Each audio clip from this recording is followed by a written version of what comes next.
Hello students, welcome to canonical classes. Last videos के अंदर हमने एक्टिवेशन एनर्जी को काफी डिटेल में स्टडी किया था।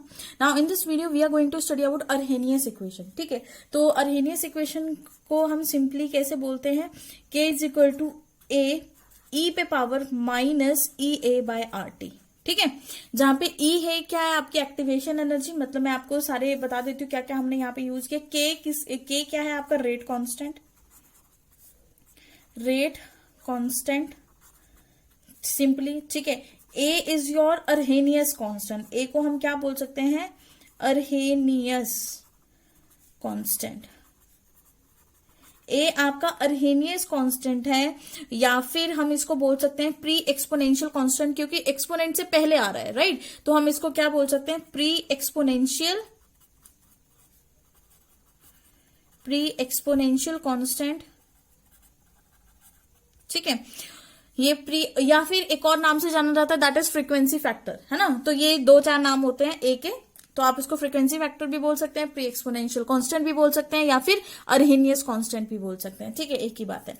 नेक्स्ट ई ए जो है that is representing activation energy. What was activation energy, मतलब जितनी एनर्जी किसी भी रिएक्टेंट मॉलिक्यूल को चाहिए एक्टिवेट होने के लिए, सो दैट कि वो प्रोडक्ट बना सके, है ना। उसके बाद आर तो आप बहुत अच्छे से जानते ही होंगे, दैट इज गैस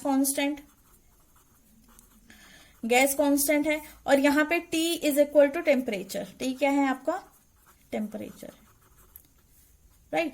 ठीक है, ये तो इन सभी चीजों से मिलके क्या इक्वेशन बनेगी, K is equal to A power E power minus E A by R T, आपकी ये इक्वेशन बनी है। ठीक है, तो चलिए अब रिलेशन डराइव करते हैं अर्हेनियस के लिए इन अ वे ऑफ काइनेटिक्स में क्या किस तरह का रिलेशन ये शो करता है, वन बाय वन अब हम उसको स्टडी कर लेते हैं।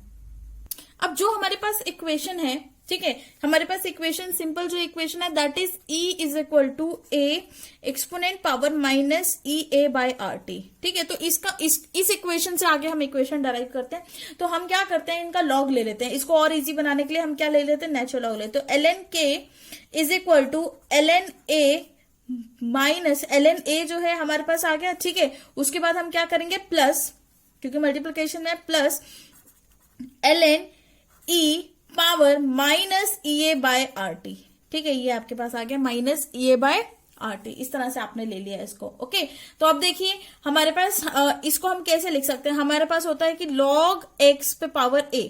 ठीक है, ये x मान लो, log x पे पावर a, तो इसकी वैल्यू क्या हो जाती है, a हो जाती है, मतलब जो उसकी पावर होती है वो आ जाता है, बाकी ये सारा क्या हो जाता है, 1 के इक्वल हो जाता है। ठीक है, तो बस वही सेम यहाँ पर भी हमने वही रूल फॉलो करना है। तो देखो क्या बनेगा, ln k is equal to किसके इक्वल हो जाएगा, ln a minus E A by R T. ठीक है, क्योंकि ln e जो एक्सपोनेंट है वो किसके इक्वल हो गया, 1 के इक्वल हो गया, है ना। तो नेचुरल लॉग को log बेस 10 में कन्वर्ट करें। ठीक है, तो ln जो होता है वो 2.303 log बेस 10 होता है। ये चीज भी हम आगे पहले चैप्टर्स में पढ़ चुके हैं। ठीक है, क्या होता है ln, क्या होता है ln 2.303 log बेस 10 होता है, राइट। ठीक है, तो इस चीज को भी हम पहले पढ़ चुके हैं, अब हम ये भी यहां पर अप्लाई करते हैं। तो लेट अस अप्लाई, ये क्या होगा, 2.303 log base 10 k is equal to 2.303 log base 10 a minus, ठीक है, माइनस किया, is equal to E A by R T. ठीक है, आपके पास ये क्या आ गया, minus E A by R T आ गया। अब आपने क्या करना है, इस पूरी इक्वेशन को डिवाइड कर दो, किससे, 2.303 से, है ना। ये इक्वेशन 1 मान लो, है ना, और डिवाइड दिस इक्वेशन बाय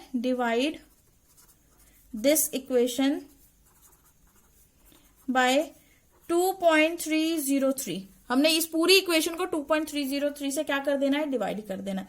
तो चलिए डिवाइड करते हैं। हमारे पास इक्वेशन ये थी 2.303 log base 10 k divided by 2.303। ठीक है, आपके पास ये आ गया, इज इक्वल टू, वो किस चीज के इक्वल होगा, 2.303 डिवाइडेड बाय 2.303, ऊपर क्या था, इसका मतलब log बेस 10a, यही होगा। ठीक है, मतलब ये पूरा, है ना। उसके बाद minus E A by 2.303 R T, ये होगा कि नहीं, पूरी इक्वेशन डिवाइड हो रही है तो इसको क्यों छोड़ सकते हैं, ये भी डिवाइड होगा, इससे ये कैंसिल हो गया, इससे ये कैंसिल हो गया कैंसिल। ठीक है, अब हमारे पास क्या इक्वेशन बन जाती है, अब नेक्स्ट इक्वेशन क्या रह जाती है हमारे पास, log base 10k is equal to log बेस 10a माइनस EA मतलब एक्टिवेशन एनर्जी बाय 2.303 RT। ठीक है, तो आपके पास जो रिक्वायर्ड इक्वेशन बची वो ये बची। ठीक है, ये आपकी रिक्वायर्ड इक्वेशन है। और यहां पर एक इंपॉर्टेंट चीज जो आपका ये K है वो किस पे डिपेंड करता है, टेम्परेचर पे। तो हम यहां लिख सकते हैं K डिपेंड्स ऑन टेम्परेचर। ठीक है, K किस चीज पर डिपेंड करता है, K आपका टेम्परेचर के ऊपर डिपेंड करता है। अब क्योंकि K के टेम्परेचर के ऊपर डिपेंड कर रहा है तो कंडीशंस चेंज करने पर K की वैल्यू चेंज करेंगे। फॉर एग्जांपल अगर मेरे पास T1 है, ठीक है, तो इसके लिए जो K की वैल्यू हो जाएगी वो क्या हो जाएगी, K1 हो जाएगी, होगी कि नहीं, क्योंकि K is depending upon temperature. और फॉर अगर हम लिखें T2 के लिए तो K की वैल्यू क्या हो जाएगी, फिर से चेंज हो जाएगी, K2 हो जाएगी एंड सो ऑन। ठीक है, तो जरा ऐसी कंडीशन ले लेते हैं। ठीक है, ये केसेस समझते हैं, उस इक्वेशन के बेसिस पे क्या फर्क पड़ता है। देखिए क्या होता है एक्चुअल में। अगर हम इक्वेशन 1 में देखें कि T1 है और K1 है, इक्वेशन 2 में T2 है, K2 है। सपोज करिए T1 is smaller than T2, T1 T2 से छोटा है, तो इसका मतलब K1 is also smaller than K2। ठीक है, ये आपके कंसेप्ट यहां से आएगा। अब आपके पास इक्वेशन क्या थी, simple equation was ln K is equal to ln A minus EA by RT। ठीक है, ये आपके पास सिंपल इक्वेशन थी। अब इसी इक्वेशन को कर लेते हैं, इसी इक्वेशन में वैल्यूज पुट करते हैं। ठीक है, तो सबसे पहले हम क्या करेंगे, K1 के लिए लेते हैं। K1 के लिए तो इसको मैंने क्या कर दिया, इसको मैंने 1 कर दिया और यहाँ पर T1 लगा दिया। ठीक है, तो सपोज करो इक्वेशन 1 है ना। उसी तरह से अगर मैं ln K2 के लिए तो क्या होगा, ln A minus EA by RT2 होगा कि नहीं, ये क्या है, इक्वेशन 2 हो गया। अब हमें क्या करना है, सब्ट्रैक्ट 1 फ्रॉम 2, मतलब 2 में से 1 को हमने माइनस करना है। ठीक है, सब्ट्रैक्ट 2 माइनस 1। ठीक है, 2 में से किसको, सेकेंड इक्वेशन में से फर्स्ट इक्वेशन को माइनस कर देना है। तो अगर मैं सेकेंड इक्वेशन में से फर्स्ट को माइनस कर देती हूं तो मेरे पास देखो क्या बचता है, सिंपली मेरे पास क्या वैल्यू निकल के आती है, मेरे पास वैल्यू निकल के आएगी, आप देखो इसको ऊपर रखना है और इसको नीचे रखना है। तो ln A से तो ln A तो खत्म हो जाएगा, यहीं पे कैंसिल आ जाएगा। ठीक है, तो और क्या रह जाएगा हमारे पास, रह जाएगा ln K2 minus ln K1 रहेगा कि नहीं। ठीक है, is equal to minus EA by RT2।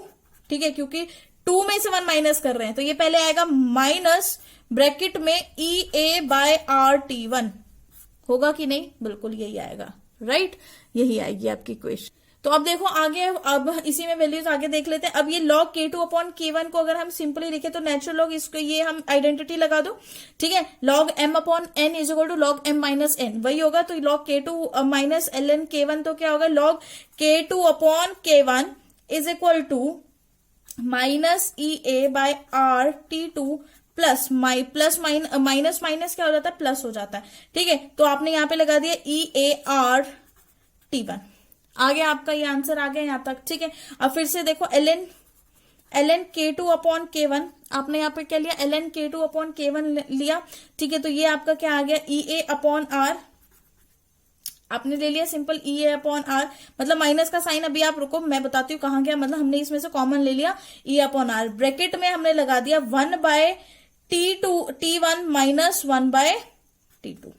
ठीक है, आपने ये इक्वेशन यहां से बना ली। ठीक है, तो जो माइनस का साइन बाहर था वो आपने अंदर शिफ्ट कर लिया, क्योंकि यहाँ पे पॉजिटिव साइन आ रहा था। ठीक है, तो उसको अच्छे से सेट कर लिया आपने।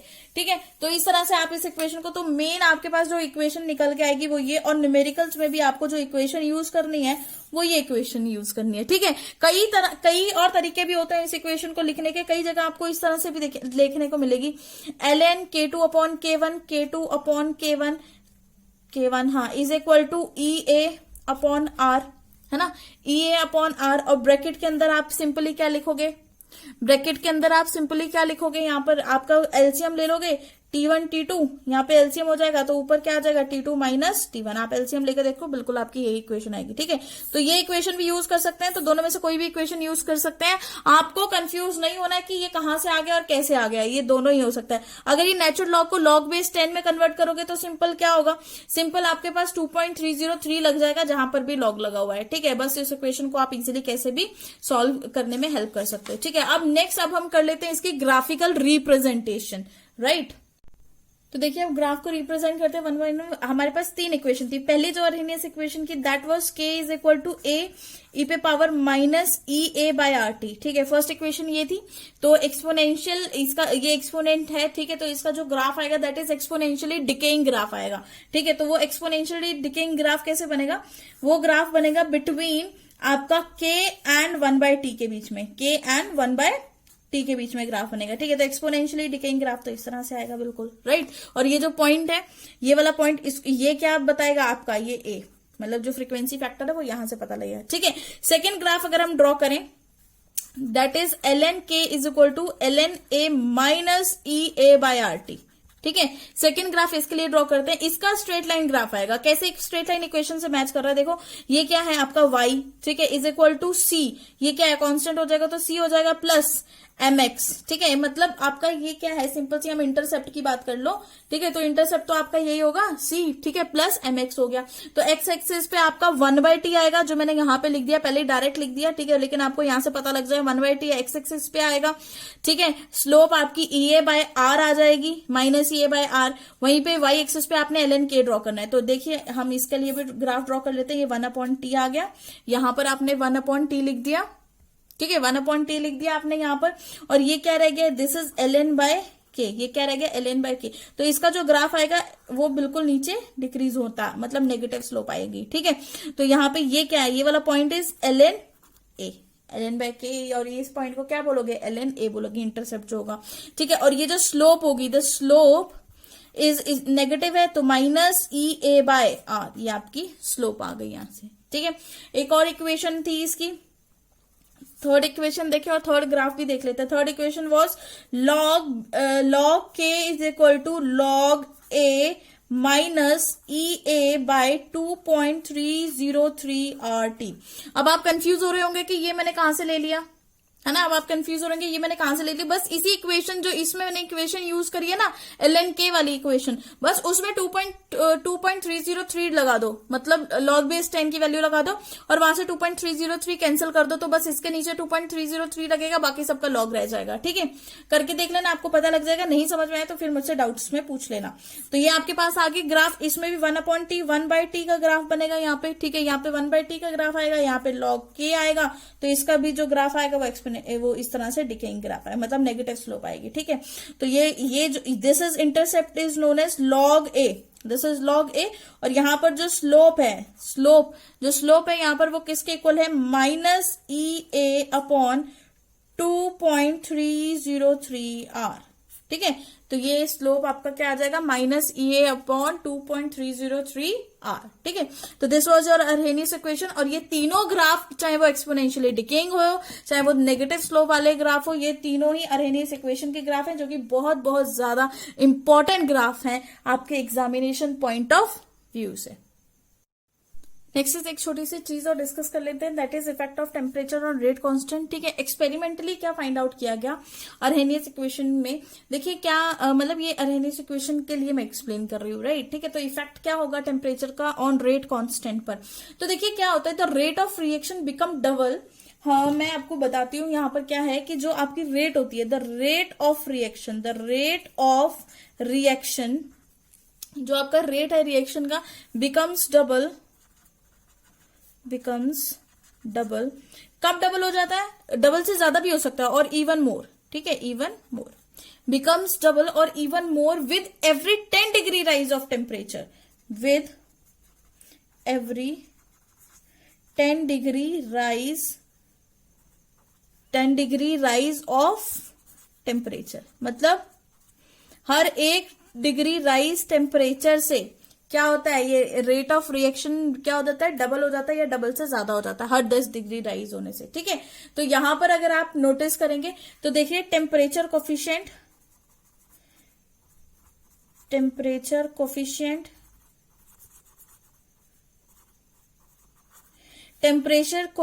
ईटा is equal to, temperature coefficient eta किसके इक्वल होगा? Rate eight